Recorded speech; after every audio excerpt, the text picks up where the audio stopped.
Kinundina ni dating Surigao del Norte Representative Robert Ace Barbers ang patuloy umanong pambabash online kay Antipolo City Representative Romeo Acop kahit napatay na ito. Ibinulalas ni Barbers ang kanyang pagkadismaya sa memorial service para kay Acop na ginanap sa plenaryo ng Kamara nitong Lunes. Panoorin natin ang video. As to his bashers, I say, good luck to you. You will get nowhere near the larger-than-life brand of public service and accomplishments of Kong Romy Acop. With your gutter language, you have doomed yourselves. Allow me to take this opportunity to defend my friend against those who see his death as punishment for his alleged sins. My friends, as we all know, it is the will of our Creator that we shall all die, regardless whether we are sinners or saints.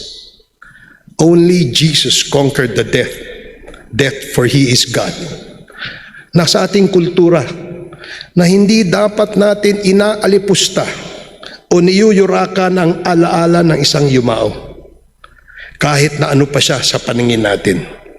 Ang ganong katangian ay pagpapakita ng isang magandang pag-uugali ng isang respektableng Pilipino.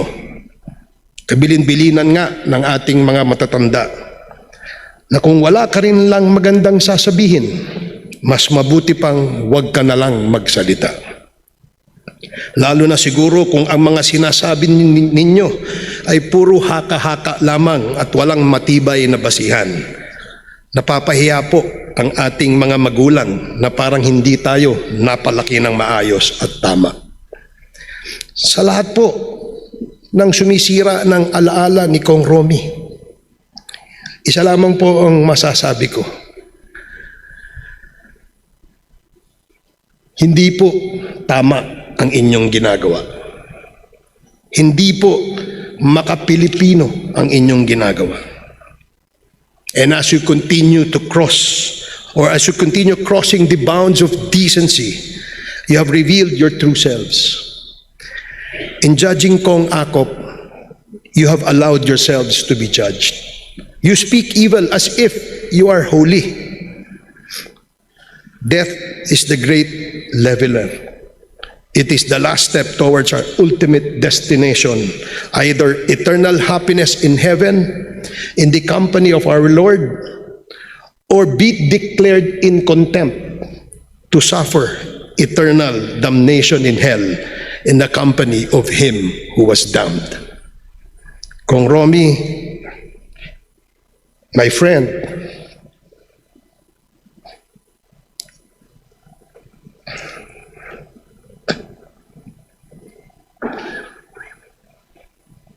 my mentor,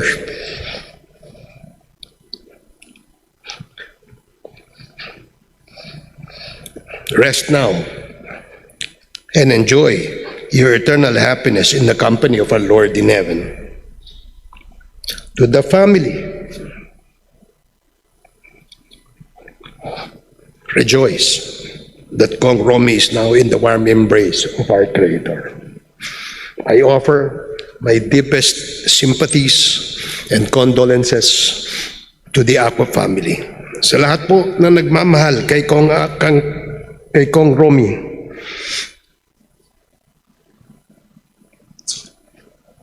kasama na rin po kaming mga kasamahan niya dito sa Kongreso.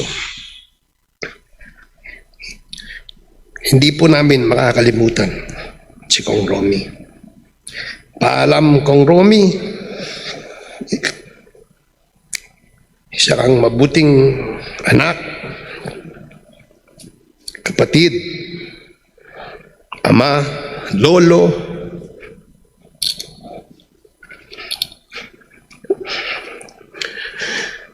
at isang tunay na kaibigan.